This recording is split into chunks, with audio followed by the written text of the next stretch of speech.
Assalamualaikum warahmatullahi wabarakatuh. Kami dari tim dosen STKI atau Sistem Temu Kembali Informasi ingin memaparkan materi tentang dokumen preprocessing. Dengan saya, Junta Jeniarja, saya nantinya akan memandu dalam kuliah online ini. Dokumen-dokumen yang ada kebanyakan tidak memiliki struktur yang pasti, sehingga informasi di dalamnya tidak bisa diekstrak secara langsung, sehingga perlu proses khusus yang nantinya digunakan untuk pemrosesan sebelumnya atau dokumen preprocessing. Tidak semua kata mencerminkan makna atau isi yang terkandung dalam sebuah dokumen. Preprocessing diperlukan untuk memilih kata yang akan digunakan sebagai indeks. Indeks ini merupakan kata-kata yang mewakili dokumen atau yang merepresentasikan sebuah dokumen yang nantinya digunakan untuk membuat pemodelan dalam STKI atau Information Retrieval-nya maupun untuk aplikasi text mining yang lain. Definisi dari pemrosesan teks atau teks preprocessing atau dokumen preprocessing ini merupakan proses pengubahan bentuk data yang belum terstruktur menjadi data yang lebih terstruktur sesuai dengan kebutuhannya nanti. Dalam proses mining yang lebih lanjut, misalkan nantinya setelah di preprocessing mau di sentiment analysis, di opinion mining, di klasifikasi dokumen atau di peringkasan dokumen maupun clustering dokumen. Sehingga preprocessing merupakan merubah teks menjadi term index dengan tujuannya adalah menghasilkan sebuah kumpulan term index yang bisa mewakili dokumen atau yang bisa merepresentasikan sebuah dokumen. Langkah-langkah umum dalam teks preprocessing. Ini yang pertama adalah dokumen, nantinya akan diparsing atau dikenali menjadi beberapa dokumen. Kemudian akan di lexical analysis atau tokenisasi atau dipotong-potong menjadi beberapa kata atau token ya. Kemudian akan dilakukan stop word removal atau filtering. Kemudian akan dideteksi frasenya atau frasa detection. Kemudian selanjutnya adalah akan di stemming dan lemmatization atau dibuat atau dipotong berdasarkan kata dasarnya ya, berdasarkan atau dinormalkan sesuai dengan bentuk dasarnya atau dibuat kata dasarnya, baik menggunakan algoritma atau menggunakan kamus lemmatization. Setelah itu baru dibobot atau weighting bisa menggunakan TF, DF, TF-IDF. Kemudian setelah itu baru diproses indexing untuk proses yang lebih lanjut. Langkah yang pertama adalah parsing. Dalam sebuah dokumen bisa jadi terdiri dari berbagai macam bahasa, karakter, set, dan format. Sering juga dalam satu dokumen yang sama berisi tulisan dari beberapa bahasa. Misalkan kita mengirim sebuah email berbahasa Indonesia dengan lampiran PDF-nya juga berbahasa Inggris. Ini biasanya kita melampirkan file tugas yang di dalamnya ada lampiran tugasnya bahasa Indonesia, bahasa Inggris, bisa jadi beberapa file dengan format beberapa bahasa. Sehingga dalam proses parsing dokumen berurusan dengan pengenalan dan pemecahan struktur dokumen menjadi komponen-komponen yang terpisah. Pada proses preprocessing ini, kita nantinya akan menentukan mana yang dijadikan satu unit dokumen. Contohnya misalkan, email dengan 4 lampiran bisa dipisah menjadi 5 dokumen, di mana emailnya sendiri satu dokumen yang bisa merepresentasikan isi bodinya dari email dan 4 dokumen dari masing-masing lampiran. Sehingga contohnya ini bisa dikenali atau diparsing menjadi 5 dokumen. Satu emailnya itu sendiri atau kontennya, kemudian 4 itu adalah lampirannya, sehingga akan dikenal atau diparsing menjadi 5 dokumen. Kemudian contoh yang lain, misalkan ada buku dengan 100 halaman, bisa dipisah menjadi 100 dokumen. Anggap saja satu halaman merepresentasikan satu dokumen. Sehingga kalau ada buku atau e-book dengan 100 halaman, maka diparsing menjadi 100 dokumen. Masing-masing halaman mewakili satu dokumen. Kemudian ada lagi contoh yang lain, satu tweet bisa dijadikan sebagai satu dokumen. Misalkan ada 1000 tweet, komentar, maka akan dianggap menjadi 1000 dokumen. Itu adalah teknik parsing. Kemudian proses yang kedua, setelah diparsing atau dikenali menjadi berapa dokumen, langkah yang kedua adalah lexical analysis. Lexical analysis lebih populer disebut dengan lexing atau tokenization, tokenisasi ya. Di mana tokenisasi merupakan proses pemotongan string input berdasarkan tiap kata yang menyusun. Pada prinsipnya, proses ini merupakan memisahkan setiap kata yang menyusun suatu dokumen. Jadi kita memotong-motong tiap kata penyusunnya. Pada proses ini dilakukan penghilangan angka, kemudian tanda bacanya, dan karakter selain huruf alfabet. Karena karakter-karakter tersebut dianggap sebagai pemisah kata atau delimiter, dan tidak memiliki pengaruh terhadap pemrosesan teks sehingga dibuang. Pada tahapan ini juga dilakukan proses scaffolding, di mana semua huruf baik besar maupun kecil akan diubah menjadi huruf kecil. Itu dinamakan dengan proses scaffolding. Sehingga di tokenisasi termasuk di dalamnya adalah proses merubah semua hurufnya ke dalam huruf kecil. Kemudian di tahap ini juga ada cleaningnya. Di lexical analysis ini, cleaningnya itu merupakan apa? Yaitu proses membersihkan dokumen dari komponen-komponen yang tidak memiliki hubungan dengan informasi yang ada pada dokumen.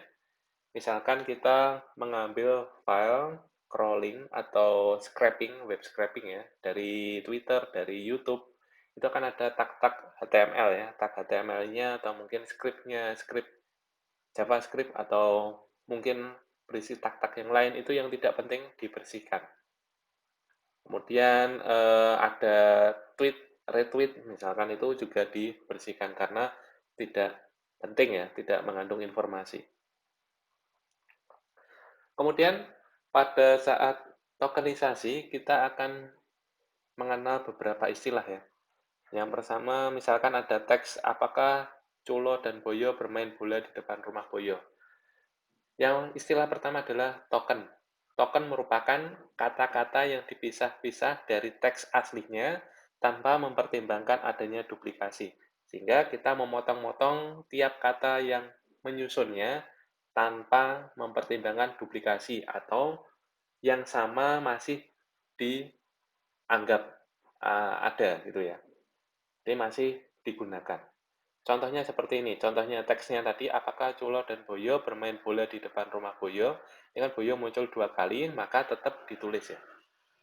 Culo dan Boyo, apakah ini hilang? Karena ini akan di-cleaning ya, akan dihilangkan prosesnya yang tidak penting, tadi seperti yang sudah dijelaskan ini sebelumnya, penghilangan angka, tanda baca, dan karakter selain huruf alfabet. Dan karakter yang dianggap sebagai pemisah kata delimiter dan tidak memiliki pengaruh terhadap pemrosesan teks. Sehingga waktu di token ini dipisah-pisah termasuk mempertimbangkan adanya duplikasi. Sehingga teksnya ini kalau di token, tokennya ada berapa? Maka yang pertama adalah Culo, ini satu token. Dan ini token yang kedua, Boyo. Token yang ketiga, bermain. Token yang keempat, bola. Token yang kelima, di. Token yang keenam, depan.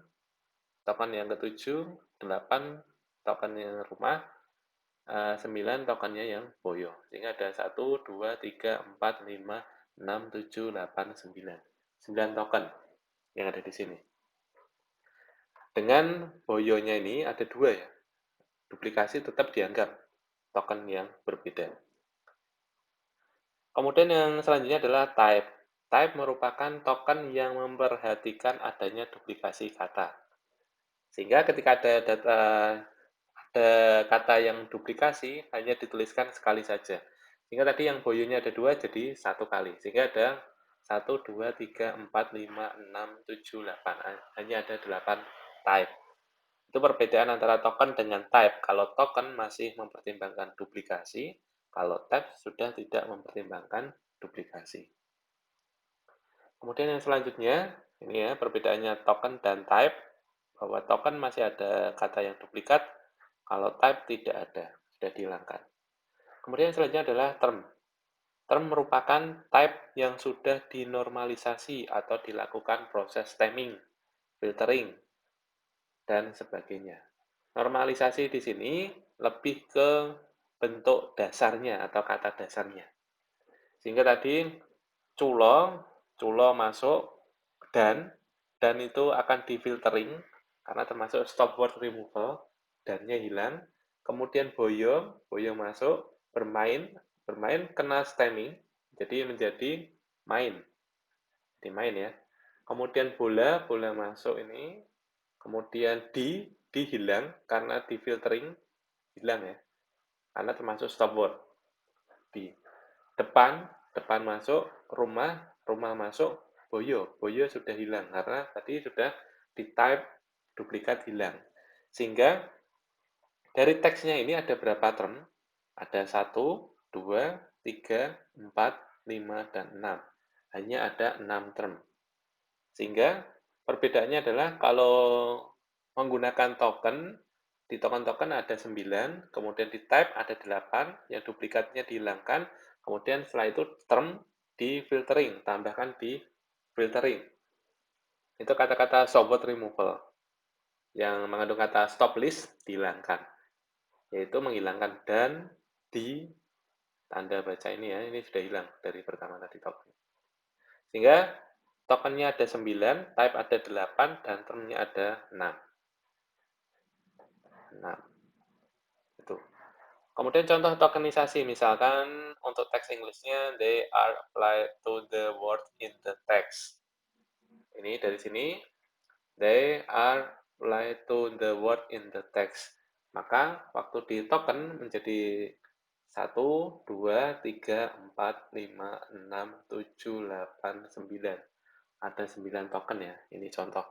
Kalimatnya di proses tokenisasi akan menjadi 9 token. They are applied to the word in the text. Kemudian contoh yang lain untuk teks bahasa Indonesia, namanya adalah Santiago. Santiago sudah memutuskan untuk mencari sang alkemis. Maka waktu ditokenisasi termasuk scaffolding ya. Jadi hurufnya yang besar ini jadi huruf kecil semua. Hingga namanya adalah Santiago. Santiago mengulang lagi, Santiago sudah memutuskan untuk mencari sang alkemis. Tanda bacanya hilang ya, tanda baca hilang, kemudian yang besar menjadi huruf kecil, scaffolding. Kemudian langkah yang ketiga adalah stop word removal atau nama lainnya adalah filtering. Merupakan tahap untuk pemilihan kata-kata yang penting dari hasil token, yaitu kata-kata apa saja yang akan digunakan untuk mewakili dokumen.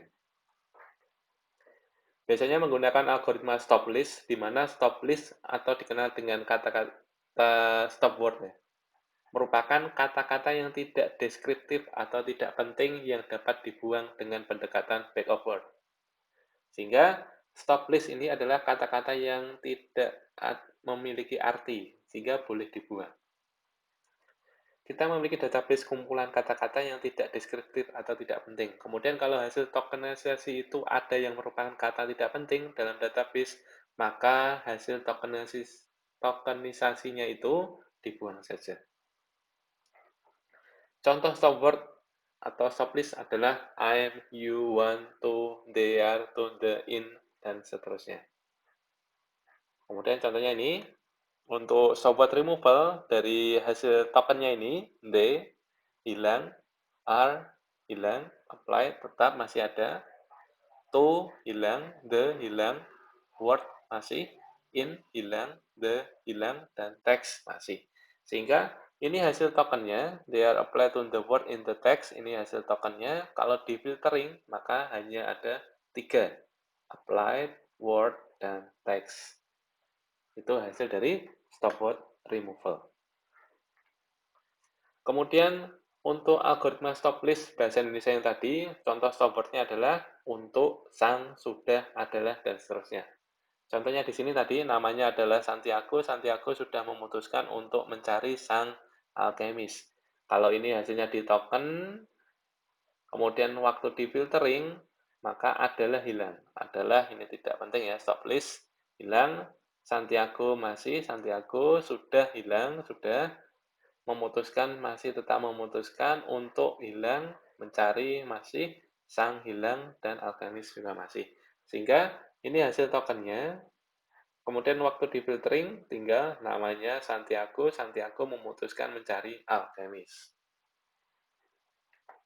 Kemudian kebalikan dari algoritma stop list adalah algoritma word list, di mana word list merupakan kata-kata yang deskriptif, yang penting, yang harus disimpan dan tidak boleh dibuang dengan pendekatan back of word. Ini adalah kebalikan dari stop list, adalah word list, kata-kata yang penting. Kita memiliki database kumpulan kata-kata yang penting, kemudian kalau hasil tokenisasi itu ada yang merupakan kata penting dalam database, maka hasil tokenisasinya disimpan, bukan dibuang. Contoh word list kebalikannya tadi ya, applied word text. Kemudian untuk ini contohnya, hasil filtering, maka yang they are ini adalah they are, to, the, in, the. Ini merupakan stop list, tapi kalau applied word text ini adalah word list-nya. Contoh word list yang bahasa Indonesia tadi adalah Santiago namanya mencari memutuskan alkemis. Contohnya ini tadi yang merupakan stop list adalah sudah, untuk, sang. Kemudian yang word list kebalikannya. Namanya Santiago memutuskan mencari alkemis. Kemudian kebanyakan aplikasi text mining itu bisa ditingkatkan performanya dengan menghilangkan stop word. Jika ada pertanyaan apakah perlu menggunakan stop word atau tidak. Tetapi seperti penelitiannya Google itu dia tidak mempertimbangkan atau tidak menghilangkan stop word. Dia tetap menggunakan stop word, masih dipertimbangkan karena algoritma yang mereka gunakan berhasil memanfaatkan stop word dengan baik. Sehingga kebanyakan di penelitian stop word removal ini digunakan. Tapi untuk penelitian yang lebih lanjut, seperti yang dilakukan oleh Google, ini tetap mempertimbangkan stop word, tetapi dia memanfaatkannya dengan lebih baik, sehingga tetap digunakan. Sehingga tergantung kita nanti mau pemrosesannya seperti apa, kita tetap mempertimbangkan atau tidak, perlu riset lebih lanjut lagi. Kemudian yang langkah keempat adalah frase detection. Langkah ini bisa menangkap informasi dalam teks melebihi kemampuan dari metode tokenisasi atau back of word murni. Pada langkah ini tidak hanya dilakukan tokenisasi per kata, namun juga mendeteksi adanya dua kata atau lebih menjadi satu frase. Contohnya misalkan search engine are the most visible information retrieval application. Terdapat dua buah frase ya, search engine dan information retrieval. Sehingga search engine ini harusnya search sendiri satu term, engine dua. Sehingga ada dua term. Maka kalau di frase detection apakah ini dideteksi menjadi satu frase atau malah menjadi dua buah frase misalkan. Search engine tetap dikenali menjadi satu frase. Kemudian information retrieval bukan information sendiri, retrieval sendiri, tapi information retrieval berdiri menjadi satu frase. Inilah yang dikenal dengan istilah deteksi frase atau frase detection.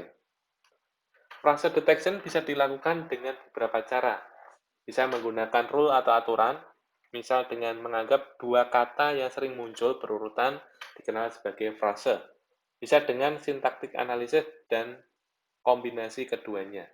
Sehingga ini bisa dilakukan mixing ya, antara tadi menganggap dua kata yang sering muncul berurutan sebagai frase, atau bisa juga dengan sintaktik analisis atau kombinasi kedua-duanya. Metode umum yang digunakan adalah penggunaan tesauri atau kamus untuk mendeteksi adanya frase. Contoh pada tesauri tersebut terdapat daftar frase-frase dalam bahasa tertentu. Kemudian kita bandingkan kata-kata dalam teks apakah mengandung frase-frase dalam tesauri tersebut atau tidak. Ini untuk cara yang lebih mudah lagi, kita bisa menggunakan kamus untuk mendeteksi frase. Kelemahannya, tahap ini butuh komputasi yang cukup lama karena mendeteksi satu persatu, sehingga perlu waktu yang lebih. Kemudian, kebanyakan aplikasi text mining atau STKI itu, IR, tidak menggunakan frase detection karena dianggap sudah cukup dengan token per kata untuk mendapatkan term tadi.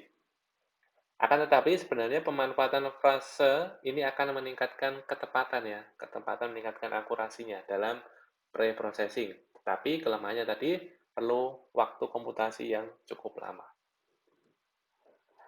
Kemudian langkah yang kelima adalah stemming. Stemming merupakan proses pengubahan bentuk kata menjadi kata dasar atau tahap mencari root kata dari tiap kata hasil filtering. Dengan dilakukan proses stemming, setiap kata perimbuhan akan berubah menjadi kata dasar. Dengan demikian dapat lebih mengoptimalkan proses dari text mining atau proses penemuan informasi ya, sistem temu kembali informasi. Contohnya ini, hasil tokennya tadi they are applied to the word in the text. Kemudian setelah difiltering menjadi applied word dan text.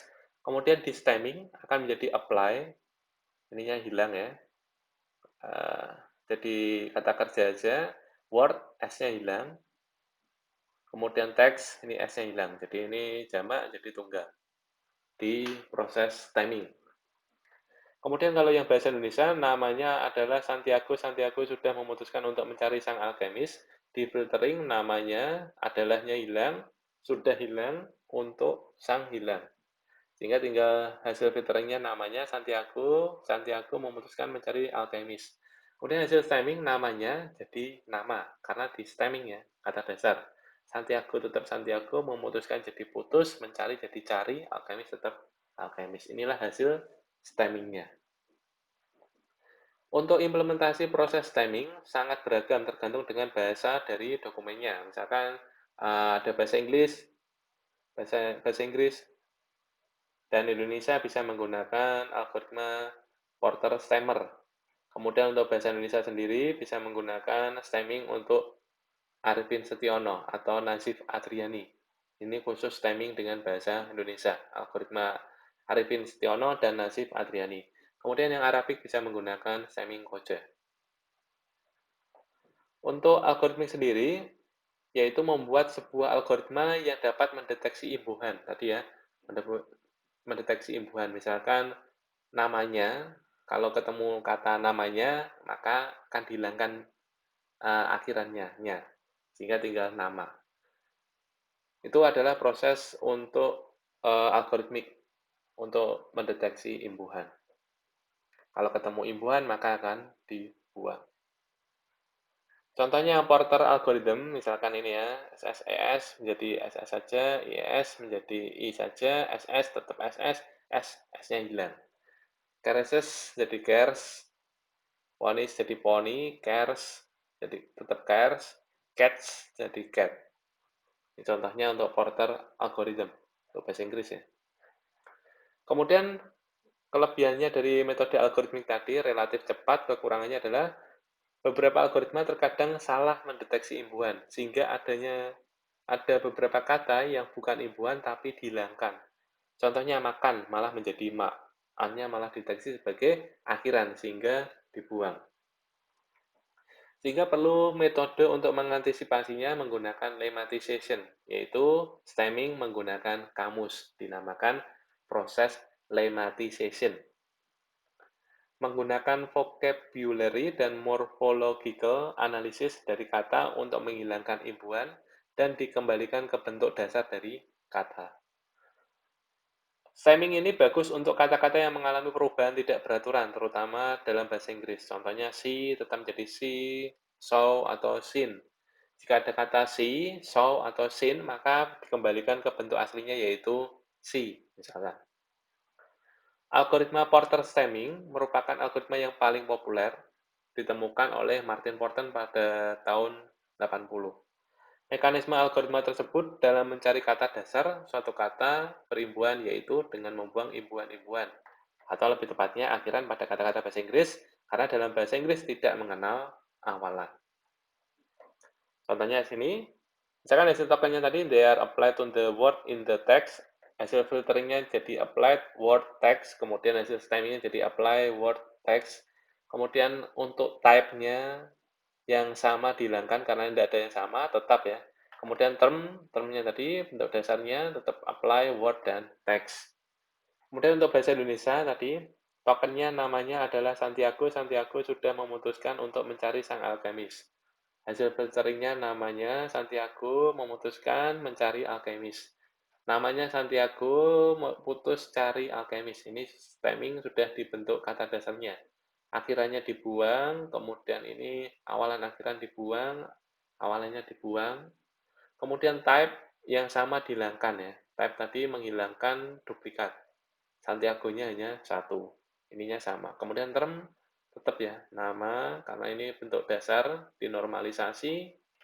Nama Santiago putus cari alkemis. Inilah dokumen preprocessing dari token, filtering, stemming, type, dan term untuk menjadi sebuah term. Sehingga term ini sudah dapat mewakili dari dokumen atau merepresentasikan informasi yang terkandung dalam dokumen. Untuk memahami proses preprocessing dokumen, maka kita akan belajar studi kasus ya. Misalkan ada 1, 2, 3, 4, ada 4 dokumen, kita ingin melakukan proses tokenisasi, filtering, dan stemming. Ini contohnya ya. Pembukaan daftar wisuda dan pelaksanaannya, maka waktu tokenisasi dipotong-potong berdasarkan kata penyusunnya, kemudian di filtering, tanda batanya dihilangkan, termasuk stop word-nya dihilangkan sehingga hanya diambil word list-nya saja. Waktu stemming dibuat kata dasar atau term-nya. Sehingga waktu stemming ini dinormalkan. Sehingga isi dokumennya ini waktu stemming menjadi buka daftar wisuda laksana umum web Fakultas Mudah Mahasiswa Kota Laksana Wisuda baik jadwal gantung kuota cepat ijazah. Inilah hasil stemmingnya. Ini beberapa studi kasus dari 4 dokumen. Dari isi dokumen yang asli, kemudian ditokenisasi, difiltering, dan di stemming. Untuk lebih memahami lagi dari penerapan dokumen preprocessing, nanti bisa dikerjakan untuk kuis atau latihan soalnya. Ini ada 4 dokumen, ini isi kontennya, maka dari isi konten ini lakukanlah filtering dan stemming dari isi dokumennya ini. Sehingga buat seperti tabel yang ada di sini ya. Untuk proses tokenisasinya, kemudian filtering, dan stemming. Sehingga nanti hasilnya bisa didiskusikan dengan saya di Kulino maupun di forumnya, di komentar. Sebelumnya itu yang dapat saya sampaikan pada materi hari ini. Apabila ada kata-kata yang salah, mohon dimaafkan. Kita ketemu lagi di sesi selanjutnya. Terima kasih. Assalamualaikum warahmatullahi wabarakatuh.